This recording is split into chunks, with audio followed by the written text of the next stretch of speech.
reći ću vam zašto je to najvažnije. Ovako, zbirka je specifična, to sad moram naglasiti još jedanput da se to zna. Zbirka nije za postavu u običnom muzejskom prostoru. Dakle, ima nekakav, kako bi vam rekao, sastav koji je poseban. U svijetu ima malo takvih zbirki. Zbirka je živa, što ja volim reći. Dakle, svi uređaji su u funkciji i svi posjetitelji koji će doći moći će poslušati originalni zvuk iz uređaja iz onih davnih vremena, davnih.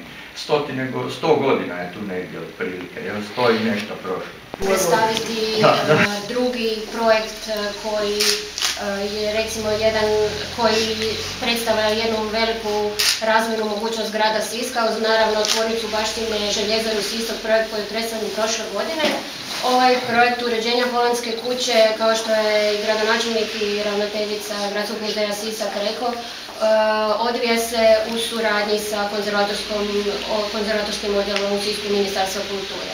Naime, cilj nam je bio, nakon ovo što je rekla ravnateljica, rješenja imovinsko-pravnih odnosa, zapravo one sve ideje koje su se tijekom godina rađale za potrebe uređenja Holandske kuće kvalitetno osmisliti. Naime, danas smo pred ulaskom u Europsku uniju i projekti koji se osmišljavaju u ovakvim velikim građevinama trebaju naravno se predvidjeti da oni budu spremni za eventualno otvaranje nekakve prijave na fondove i sufinanciranje od strane Europske unije. Tako je za Holandsku kuću osmišljen projekt uređenja koji uključuje smještaj javno-društvenih nekako sadržaja. To je u prvom redu znači zbirke Kraker koja je sama kao takva iznimno vrijedna i ona bez obzira što nema još rješenje zaštite kao kulturnog dobra, ona svakako to je, to potvrđuje suradnja sa brojnim institucijama u državi kao Državnim arhivom, Muzejom grada Zagreba i drugim muzejskim i javnim institucijama. Jednu osobu, pa čak jednu vrstu institucije. Prema tome, evo, nekako ste se upisali na onaj popis doajena ovoga grada, sasvim zasluženo. Dakle, velike iskrene čestitke. Čuli ste zapravo svi skupa kako se projekt pomalo diže.